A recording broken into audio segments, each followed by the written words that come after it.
Hello guys, ये हमारे video का पार्ट 2 है। अगर आपने पार्ट 1 नहीं देखा है तो हमारे डिस्क्रिप्शन में जाकर के लिंक है, वहाँ से आप चेक कर सकते हैं। एग्जाम के लिए बहुत ही इंपॉर्टेंट ऑब्जेक्टिव्स है। ये चैप्टर 1 है हमारा हिस्ट्री का। पार्ट 1 हम लोगों ने ऑलरेडी शूट कर लिया है, आप उसको डिस्क्रिप्शन में लिंक दिया हो वहाँ से देख सकते हैं। ये हमारा पार्ट 2 है। ओके, तो हमारा आज का पहला क्वेश्चन है, मोहनजोदड़ो में लगभग डैश कुएँ थे।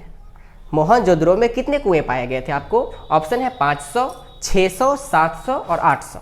तो इसका आंसर है 700 कुएँ प्राप्त हुए थे। हमारे मोहनजोदड़ो में जो कुओं की संख्या थी जो प्राप्त हुई थी वो है 700, अर्थात 700 कुएँ मोहनजोदड़ो में पाए गए थे।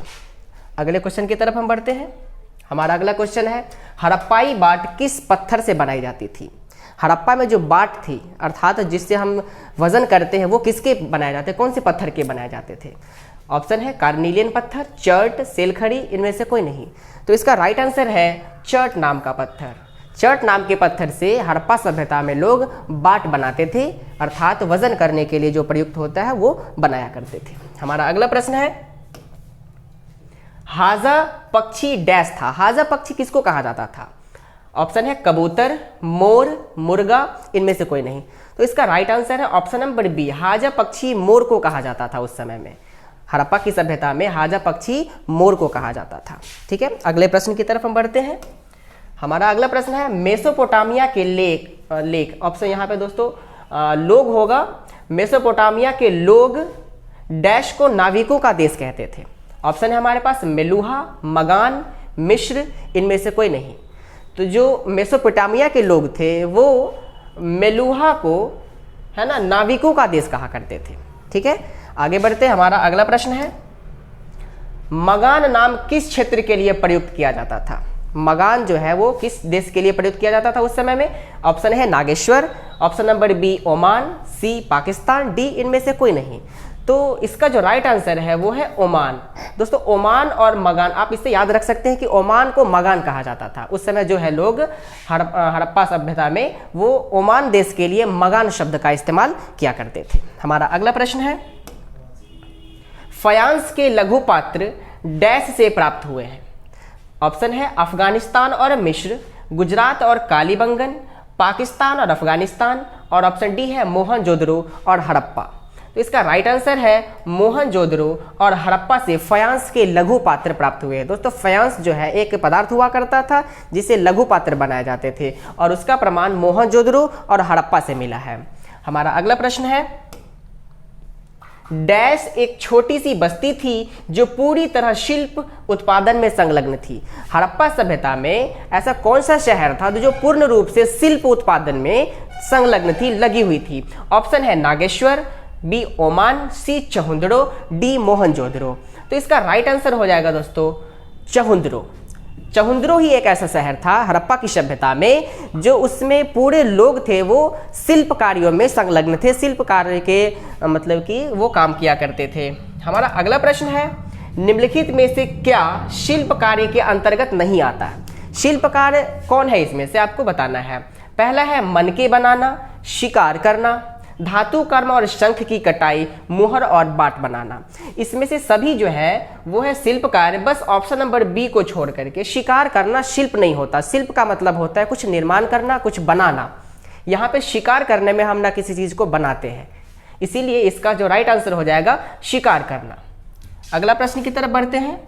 हमारा अगला प्रश्न है, निम्नलिखित में से क्या मनके के निर्माण में उपयोग में लाया जाता था? मनके किस चीज से बनाए जाते हैं? अर्थात हड़प्पा सभ्यता में जो मोती हुआ करते थे, मनके हुआ करते थे, वो कौन से पत्थर के बनते थे या और किन किन पदार्थों से मिलकर के बनाया जाता था? ऑप्शन है कार्निलियन और जैस्पर, ऑप्शन बी है क्वार्ट्ज और सेलखरी, ऑप्शन सी है तांबा और कांसा, डी है सोना, शंख, फयांस और पकी मिट्टी, और ऑप्शन ई है उपरोक्त सभी। तो इसका राइट आंसर हो जाएगा उपरोक्त सभी। हड़प्पा सभ्यता में जो मनके होते थे वो इन सभी पदार्थों को मिलाकर के बनाया जाता था, सभी पदार्थों से मनके बनाए जाते थे। हमारा अगला प्रश्न है, छेद करने के उपकरण कहाँ से मिले हैं? जो मनके बनते थे, मोतियां बनती थी, उसमें छेद जो करने वाला मशीन होता था, जो उपकरण होता था, वो कहाँ कहाँ बनाया जाता था? ऑप्शन है लोथल, चहुंदड़ो, धौलावीरा, उपरोक्त सभी। तो इन तीनों जगहों पे जो छेद करने के उपकरण है वो यहाँ से मिलते थे। तो इसका राइट आंसर हो जाएगा ऑप्शन डी, छेद करने के उपकरण लोथल, चहुंदरो और धौलावीरा तीनों स्थानों से प्राप्त हुए हैं। हमारा अगला प्रश्न है, डैश एक मुलायम पत्थर था। ऑप्शन है कार्नेलियन, चर्ट, सेलखरी, इनमें से कोई नहीं। तो इसका राइट आंसर हो जाएगा सेलखरी। जो सेलखरी पत्थर जो था वो एक मुलायम पत्थर हुआ करता था। तो right answer option number C. ठीक है, हमारा अगला प्रश्न है, निम्नलिखित में से कौन सी बस्तियां समुद्र तट के समीप स्थित थी? अर्थात जो समुद्र के निकट जो स्थल था वो कौन था हड़प्पा की सभ्यता में? Option A Dholavira, option B Lothal, option C Chanhudaro, Nageshwar और बालाकोट। तो इसका राइट आंसर हो जाएगा नागेश्वर और बालाकोट जो था वो समुद्र तट के समीप स्थित था। हमारा अगला प्रश्न है, पुरातत्वविदों ने किस क्षेत्र से मिले साक्ष्यों को गणेश्वर जोधपुरा संस्कृति का नाम दिया है? ऑप्शन है धौलावीरा से मिले साक्ष्य को, खेतड़ी से मिले साक्ष्य को, चहुंदरो से मिले साक्ष्य को या नागेश्वर से मिले साक्ष्य को। इसका राइट आंसर है ऑप्शन नंबर बी, खेतड़ी से मिले साक्ष्य को पुरातत्वविदों ने जोधपुर गणेश्वर जोधपुर संस्कृति का नाम दिया है। और वर्तमान में जो खेतड़ी है वो तांबे के लिए प्रसिद्ध है और ये खेतड़ी कहाँ है? राजस्थान में वर्तमान में खेतड़ी है। हमारा अगला प्रश्न है, ओमान से क्या लाया जाता था? दोस्तों जिस ओमान को मगान कहते थे हड़प्पा सभ्यता के लोग, तो उस मगान या ओमान से कौन सी चीज को मंगाया जाता था? ऑप्शन है लोहा, तांबा, सोना या चांदी। तो मगान अर्थात ओमान से लोग हड़प्पा सभ्यता के तांबा मंगाया करते थे। तो इसका राइट आंसर हो जाएगा ऑप्शन नंबर बी, तांबा। अगले प्रश्न की तरफ बढ़ते हैं। क्वेश्चन नंबर 40, भारतीय पुरातात्विक सर्वेक्षण के डायरेक्टर जनरल जॉन मार्शल ने पूरे विश्व के सामने सिंधु घाटी में एक नवीन सभ्यता की खोज की घोषणा कब की? अर्थात जॉन मार्शल जो थे वो हड़प्पा सभ्यता के बारे में पूरी दुनिया के सामने में जो जानकारी है वो कब लेकर के आए थे? ऑप्शन है 1921, 1922, 1923 और 1924। तो इसका राइट आंसर हो जाएगा ऑप्शन नंबर डी 1924। 1924 में जॉन मार्शल ने पूरी दुनिया के सामने में हड़प्पा सभ्यता नाम की एक सभ्यता को लेकर के आई थी। हमारा अगला प्रश्न है, the story of Indian archaeology किसने लिखी थी? दोस्तों ये एक किताब है और इस किताब को लिखने वाले राइटर कौन थे वो आपको बताना है। ऑप्शन है SN राव, MN राव, चंद्रशिवा राव, इनमें से कोई नहीं। तो इसका राइट आंसर है option number A SN Rao. SN Rao के द्वारा the story of Indian archaeology नामक किताब लिखी गई थी।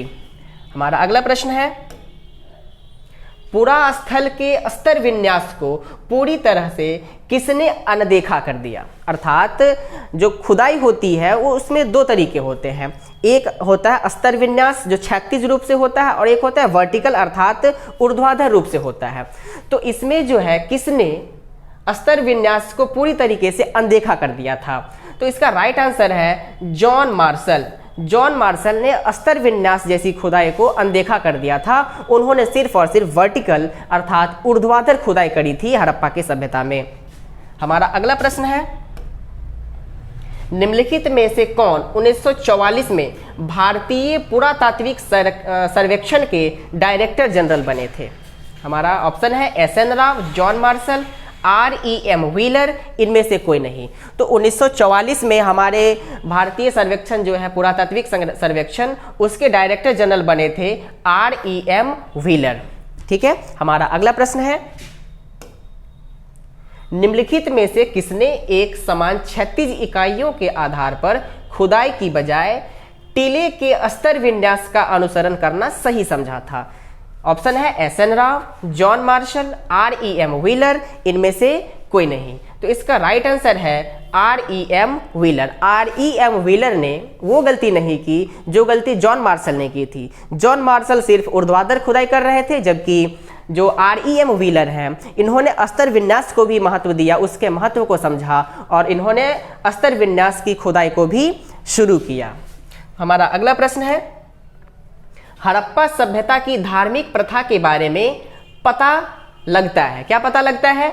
मातृदेवी की मूर्ति, शिव का मुहर पर मिला चित्र, वृक्ष एवं प्रकृति की पूजा, उपरोक्त सभी। तो हड़प्पा सभ्यता में इन सब का साक्ष्य मिला है ना? तो इसका राइट आंसर हो जाएगा ऑप्शन डी उपरोक्त सभी। मातृ देवी की मूर्ति भी मिली है, शिव जो है आद्य शिव उसको हम कहते हैं, आद्य शिव का भी साक्ष्य मिला है, और वृक्षों की पूजा भी उस समय में की जाती थी।